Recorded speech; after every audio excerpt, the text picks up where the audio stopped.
혹시 질문 있으신가요? 예. 대표님, 그 조국 전 대표가 네. 8.15 광복절 특별사면 대간사에 포함될 것이라고 좀 나왔는데 네. 어떻게 보시는지. 조국 전 대표가 만약에 감옥에 가서 형을 살게 된 계기가 뭐 윤석열 대통령의 다소 통치에 있어서의 결함이라든지 이런 것 때문에 발생한 것이라면은 정치적인 면이 고려가 많이 될 수 있겠지만 지금 조국 대표가 문제가 된 부분은 아마 가족의 입시와 관련된 그런 개인적인 비리와 관련된 문제였던 걸로 알고 있습니다. 그리고 조국 전 대표는 재판 과정에서도 사실 그 일이 불거진 뒤 한 5년 가까이 재판이 이어지면서 상당히 특별한 재판을 받았던 것으로 국민들이 기억하고 있고 그렇기 때문에 지금 상황에서 정확히 어떤 부분에 대해서 이 정치적인 사면이 필요한 것인지를 국민들이 좀 이해하지 못하고 있습니다. 형기가 2년인 것으로 알고 있는데 아직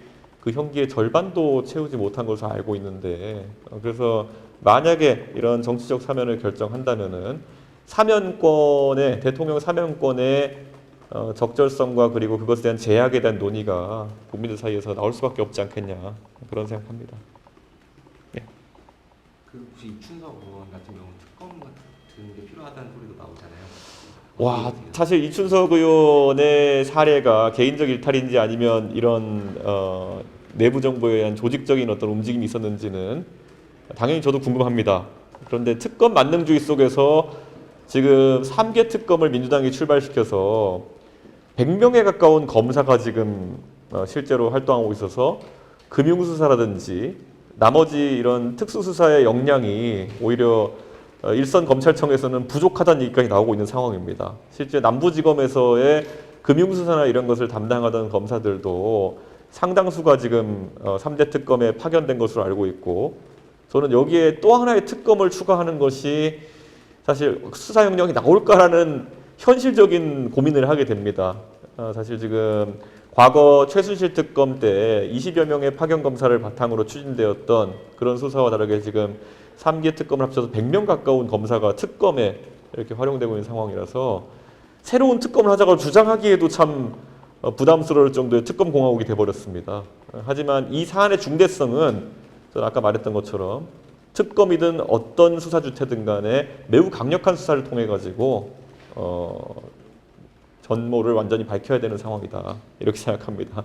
저도 참이 황당한 상황입니다. 특검이 너무 많아가지고 새로운 특검의 수사력을 믿을 수 없어서 특검을 주장하기 어려운 이런 황당한 상황이 발생하고 있습니다. 예. 그리고 그 최근에 정청래 대표가 네. 예방을 안 하면서 좀 개혁진단 패싱하는 거 아니냐 이런 전망도 관측도 나오잖아요. 일설에 따르면은 정청래 대표를 김어준 씨가 밀고 그리고 또 박찬대 후보를 이재명 대통령이 밀었다. 그래서 둘 간의 갈등 관계가 좀 있고 알력이 있을 것이다라는 호사가들의 얘기가 있었는데요. 확실히 결이 좀 다른 것 같긴 합니다. 예, 그 이재명 대통령은 정무수석과 정무비서관을 보내서 저희 개혁신당의 당대표 취임과 새로운 지도부 출범을 축하한 바가 있고 그리고 또 정성호 법무부 장관께서도 어제 이렇게 개혁신당 찾아와서 검찰 개혁이라든지 정부의 추진 과제에 대해 가지고 같이 논의하자는 입장을 이렇게 얘기해 준 바가 있습니다.